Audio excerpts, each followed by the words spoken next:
Olá, pessoal do Entretanto. Estamos aqui para falar das coisas do Brasil e do mundo à luz do direito, para falar de ciência política à luz do direito, de maneira imparcial, clara, bem-humorada e direta. Dê o seu like, clique na sinetinha, inscreva-se no canal. A gente precisa de vocês. Hoje a gente vai falar da morte de um dos réus de 8 de janeiro, preso em Brasília desde então e até o seu óbito, e nas implicações disso perante o STF e a opinião pública, e a manifestação na Avenida Paulista pelo fato da morte, com toda a sua repercussão. E vamos falar também da provável, quase certa, indicação do ministro de Estado, Flávio Dino, para a composição do STF na vaga que surge. Tudo isso, no entretanto, eu já estou te esperando. Eu não me ajoelho do politicamente correto, não, porra. O juiz não tem que entrar em pilha de mídia, que atuar fazendo justiça.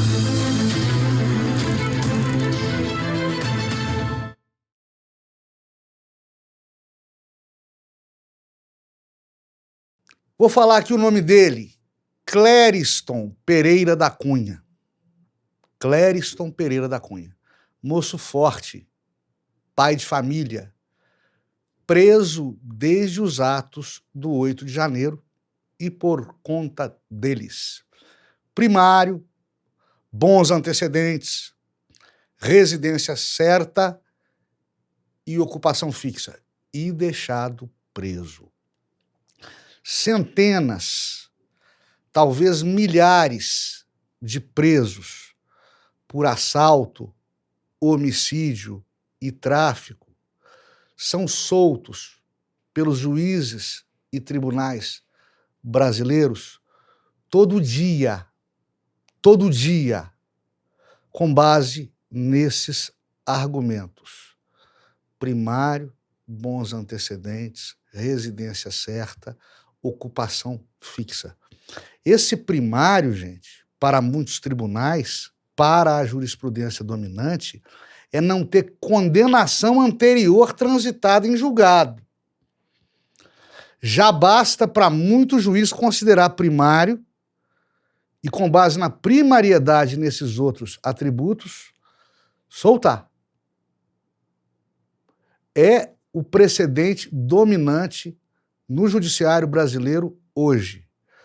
Primário, bons antecedentes, residência certa, ocupação fixa, concede liberdade provisória.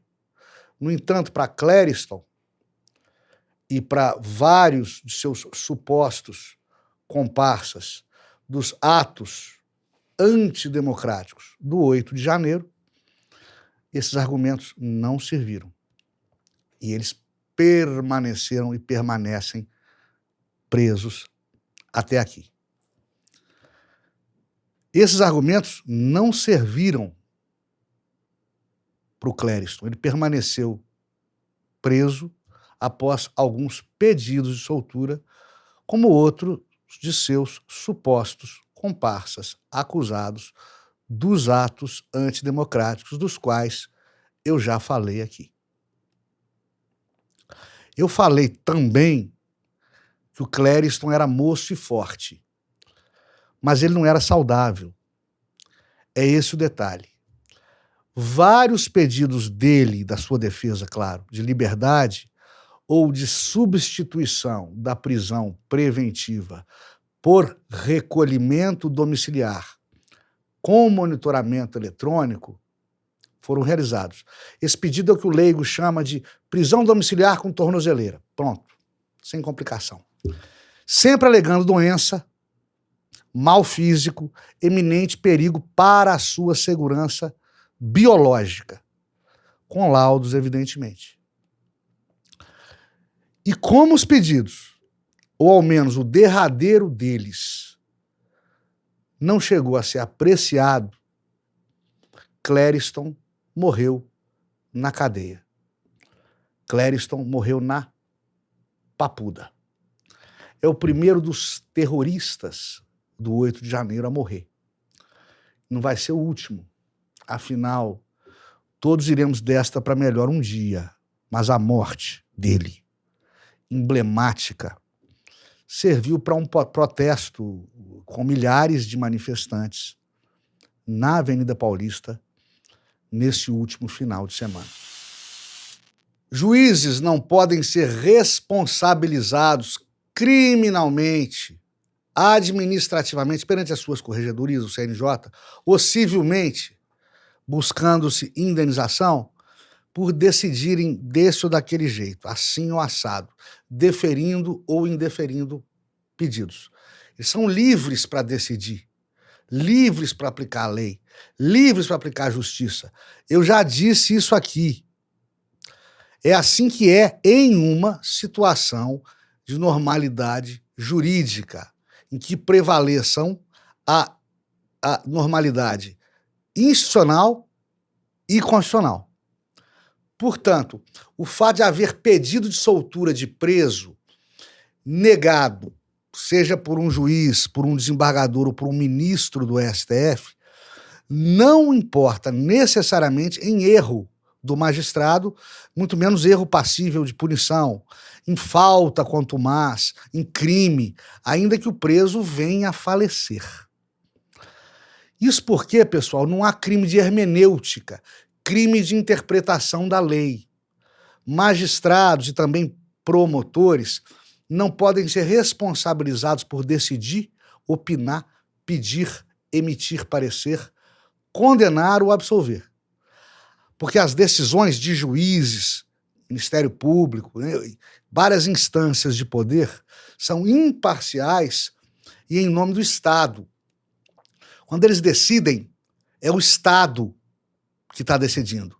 Erros judiciários são resolvíveis, solucionáveis por recursos e não decorrem necessariamente da má-fé de quem decide.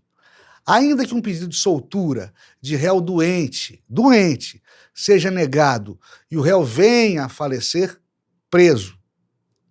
Deferiu ou indeferiu? Entram aí variáveis. Por isso que você não pode responsabilizar o juiz por conta disso. Entram aí variáveis. Porque morrer, todos nós podemos. E aí a gente tem que indagar, nesse caso, desse exemplo. Morreu do quê? A condição carcerária influenciou a morte? Havia laudo apresentado para o juiz dizendo isso claramente? Portanto, a negativa na soltura não importa em ação criminosa, ou lesiva, ou ilegal do juiz que indefira essa soltura. O problema do Clériston, o réu morto, preso do 8 de janeiro, o problema do Clériston e do ministro Alexandre de Moraes é outro. O pedido derradeiro de soltura, baseado na doença do Clériston, não havia sido julgado por Moraes até a data do óbito. Ele aguardava decisão por dias, segundo alguns, meses, segundo outros. E já com parecer da PGR, da Procuradoria-Geral da República, que é o Ministério Público na causa. A PGR opinava pela soltura. Pessoal, eu falo com conhecimento de causa. 25 anos de magistratura, 30 anos como criminalista, 30 anos lidando com crime, criminoso, cadeia, enfim, jurisprudência, decisões dos tribunais. Qualquer juiz brasileiro, juiz, desembargador, tribunal, né, que deixe eventualmente de apreciar a um pedido urgente de réu preso, estilo solte ou vai morrer,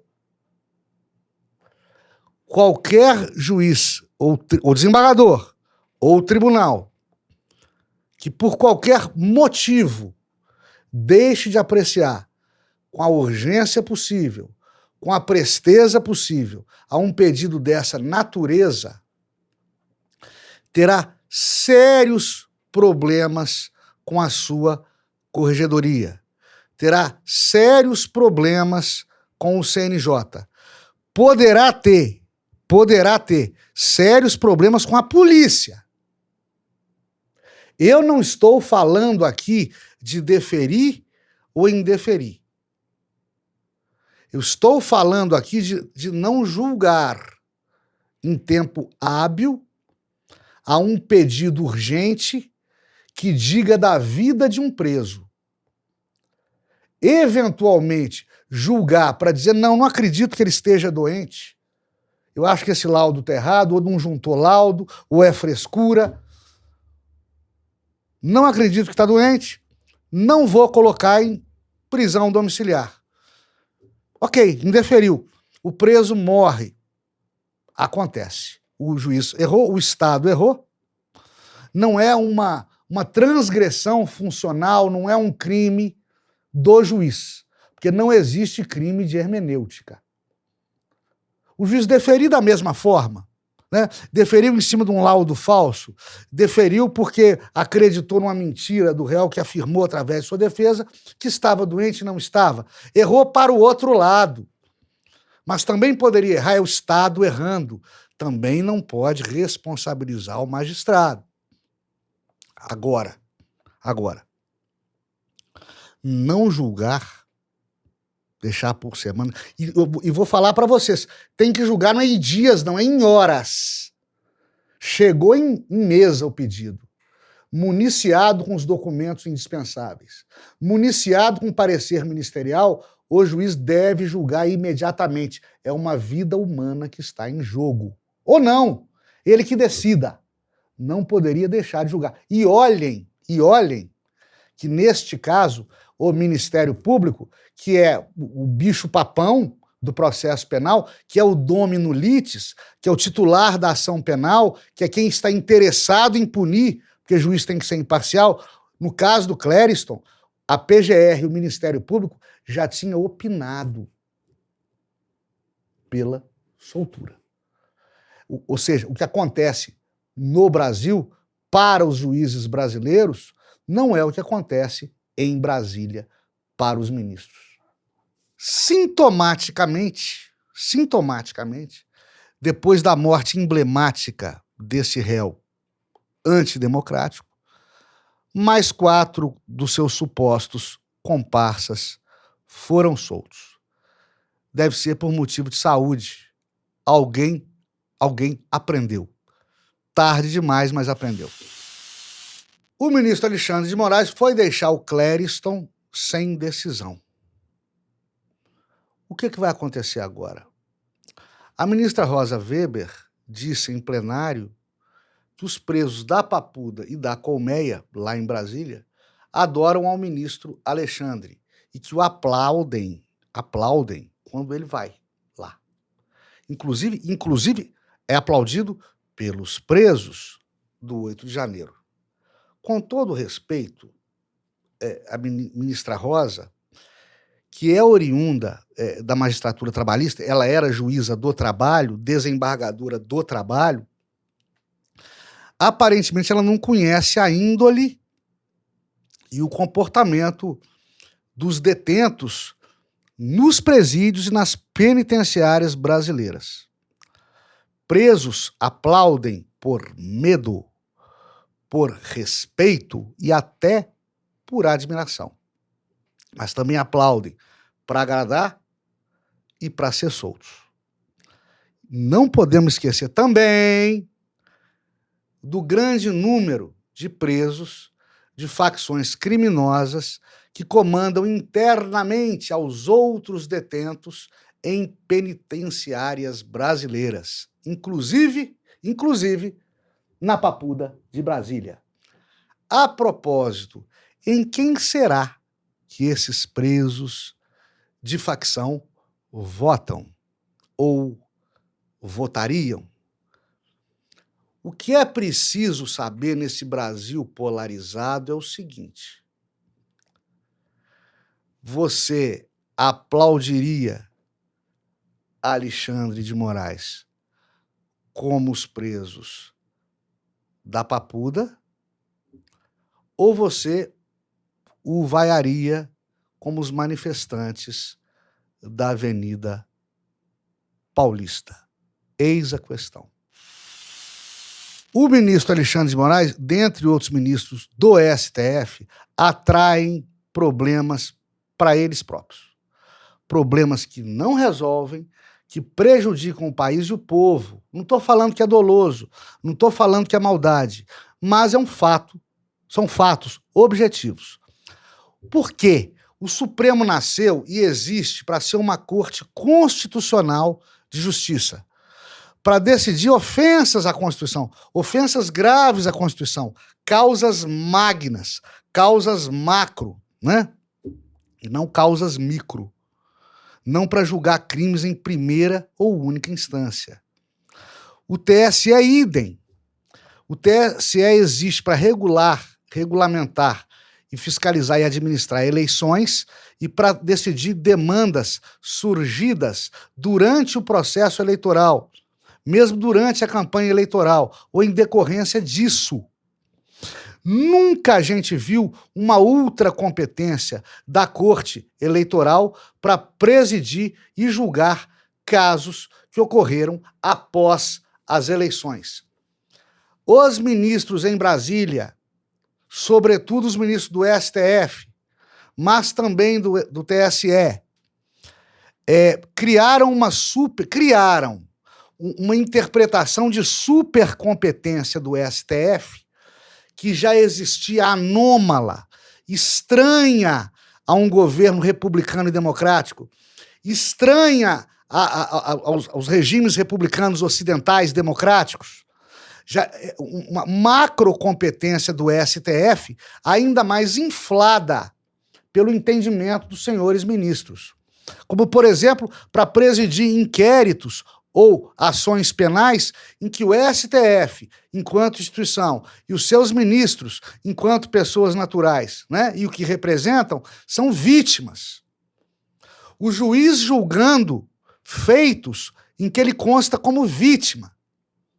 Não à toa não se suportaram as sustentações orais por ocasião do início do julgamento dos atos de 8 de janeiro.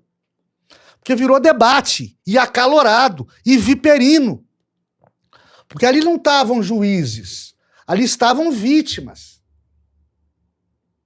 Além disso, o TSE ganha essa ultracompetência para ir além das eleições ao fundamento de que, por exemplo, atos de 8 de janeiro, por exemplo, atos decorrentes da omissão de Jair Bolsonaro, de seu staff, que saía do Planalto em coibir aqueles atos. Joias de Michele, e por aí vai. Criar uma competência extraordinária do TSE para julgar o que aconteceu após a campanha eleitoral, após a eleição, criando uma ficção de que tem a ver com a política eleitoral. Então o TSE vai ser competente por 4 anos, até as próximas eleições, e por 4, ad infinitum, como se diz em bom latim. Porque determinados políticos, determinadas figuras públicas, gente, estão em campanha eleitoral o tempo todo. O Lula preso, não na Papuda, mas na Polícia Federal, desculpem, o Lula preso dava entrevista como pré-candidato para a Folha de São Paulo. Já em campanha. Lula, Bolsonaro, há outros. Estão em campanha eleitoral, vivem em virtude de política eleitoral o tempo todo. O que acontece? É como eu disse, o STF e o TSE não têm traquejo, não têm costume, não têm atribuição constitucional para julgar, para instruir, para colher provas em primeira instância, muito menos na seara criminal. Atrai para si essa competência. O que acontece com o ministro? Quem está instruindo os atos de 8 de janeiro, não é o ministro Alexandre de Moraes em persona. São juízes auxiliares dele. São juízes auxiliares dele. Ele tá presidindo a presidência. Presidindo a presidência. O que acontece? Foge do controle. Não está habituado, não é a praia. É um processo grande demais. Além de tudo, grande demais. Deveria ter sido fracionado. Qualquer juiz monocrático, estadual, federal, sabe disso. Juiz criminal, bem entendido. Estão atraindo para si uma supercompetência que eles não dão conta. E aí surgem os problemas com Clériston, com o OAB, com sustentação oral que é indeferida, com votos, decisões viperinas, com votos, decisões anômalas à normalidade jurídica. Um arcabouço jurídico penal em que um estuprador toma 8 anos de cadeia, que um traficante toma 1 ano e 8 meses de cadeia, em que um assaltante toma 5 anos e 4 meses de cadeia, não dá para um baderneiro tomar 17 anos de cadeia, pessoal. Esse tipo de anomalia jurídica nasce lá atrás, né? Quando se somatizou a competência, quando se somatizou a atribuição processual dos tribunais superiores, quando se vitaminou o STF, para além mesmo das atribuições do Poder Judiciário, e com ele o TSE, né, liderado pelo mesmo protagonista. Ou seja, cria para si um problema que não resolve e que prejudica nós todos. Não estou falando que é doloso, que é intencional, não estou falando que tem gente mal intencionada nisso.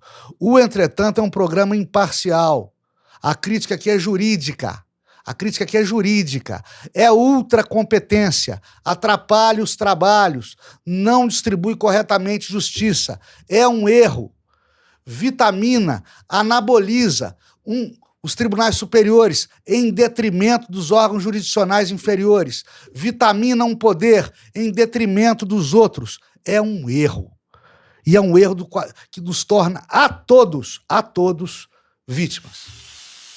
Lula da Silva já vaticinou os ministros do STF que vai indicar Flávio Dino para a próxima vaga daquela Corte Constitucional de Justiça. Vocês me conhecem o Entretanto, pessoal. Nada contra o Dino ou contra a nomeação dele pelo Lula. Nada do ponto de vista político, digo. Juridicamente, me desculpem, é indecoroso. E eu vou explicar o motivo. O juiz que toma para si argumentos de política partidária e que decide e age em sua profissão, que não é profissão, é sacerdócio. Magistratura é sacerdócio. Quando ele age no seu sacerdócio guiado por ideologias políticas, quaisquer ideologias, ele se apequena como magistrado. Ele destrói a sua biografia como juiz. Ele prejudica a imagem do Poder Judiciário e a credibilidade das instituições democráticas.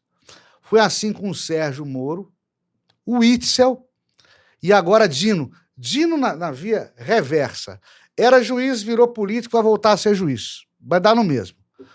Vão dizer que ele não é juiz há bastante tempo, que está voltando a ser agora, né? Mas está voltando a ser agora como futuro ministro do STF. Um cabo eleitoral do Lula no Supremo. É isso que se teme. É essa imagem que vai passar para a população. Ainda que o Flávio Dino se transforme, e aqui eu presumo a boa-fé de todo mundo, ainda que o Flávio Dino se transforme, quando e se ministro do STF, no mais imparcial, no mais correto dos julgadores.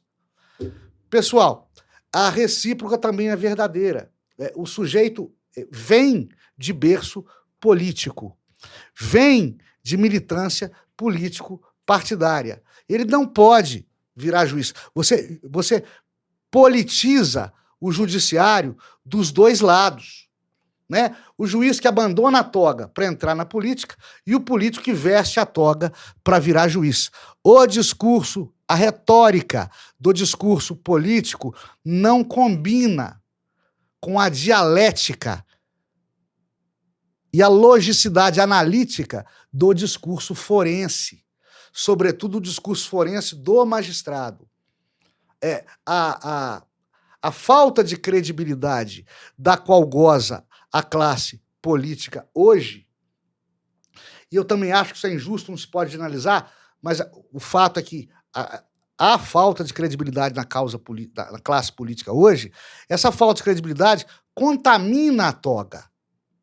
E, por outro lado, todos os atos do juiz togado haverão de remeter à população a sua ação, a sua atuação e ao seu discurso político. Juiz não pode ter lado político partidário. Juiz não pode se deixar guiar por ideologia política, por opinião pessoal.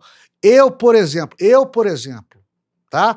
Eu acho que concessionária de serviço público, de pedágio, de conservação de autoestrada, de rodovia, né, não devia ter o direito de cobrar pedágio enquanto não duplicasse rodovia. E eu acho que os gestores da empresa que cobra pedágio de uma rodovia simples deviam ser presos. Isso é crime contra a economia popular. Qualificado, continuado, reiterado. Mas eu não sou legislador, eu não posso julgar com a minha ideologia, com a minha opinião pessoal, com o meu humor, com o meu amor, na minha paixão político-partidária. E é assim que deve proceder o magistrado. Afinal de contas, o poder da nossa caneta não reside na nossa figura como ser humano, ou como político, ou como homem, ou como mulher, ou como servidor público. O poder da nossa caneta, ele reside na legitimidade popular, na crença das pessoas de que o cara que está decidindo não tem lado, não vai puxar sardinha para lado nenhum. É por isso que a justeza das suas palavras é acatada pela população. Não é porque ele é mais bonito, ou mais sério, ou mais risonho, ou mais jurisconsulto. É porque se sabe que ali está um homem bom, que não se deixa levar por paixão ideológica ou por paixão política e está tentando fazer o melhor pelo povo que ele julga, pela justiça que ele administra e pelo Brasil, que é a sua pátria. É por isso que o juiz tem respeitabilidade. Quando o juiz veste os ardores da política partidária, ele se apequena. E quando o político se torna juiz, infelizmente, pode se tornar o melhor juiz do ponto de vista técnico, pode ser honesto, ele atrai para a toga as mazelas da classe política. E com isso ele conspurca a função pública dele. Não dá para o juiz, por mais sério que seja, mais honesto que seja, se imiscua com política. Ou para que o político, por mais honesto, sério que seja, vire juiz. Não dá. A mulher de César não pode ser só honesta. Ela tem que parecer honesta. O profissional do direito é como a mulher de César. Há exemplos e exemplos no próprio STF. Edson Fachin, ministro, fez campanha eleitoral para Dilma. É marxista, de carteirinha, segundo muitos. Depois foi para o Supremo. Pode ser uma sumidade jurídica, não discuto isso. Pode ser honestíssimo, incorruptível. Também não estou discutindo isso. Nós estamos falando o quê? É antidemocrático, pega mal, cabo eleitoral, político, como ministro do Supremo. Isso talvez possa ser considerado ato, não digo antidemocrático, mas antirrepublicano. Pega mal, pega péssimo. Não estou dizendo que o ministro do STF não pode ter cargo no executivo, não possa ter composto a outros governos. Não é isso.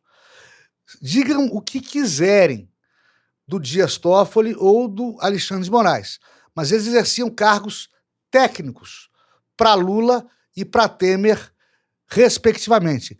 Nunca se viu a cor da ideologia político-partidária deles, eles nunca fizeram militância política eleitoral enquanto em suas carreiras de origem.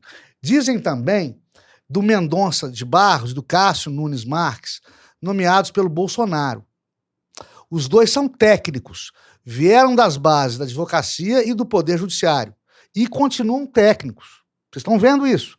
Sem sangue no olho, sem ideologia, votando conforme as suas consciências, a prova e a lei. Por quê, pessoal?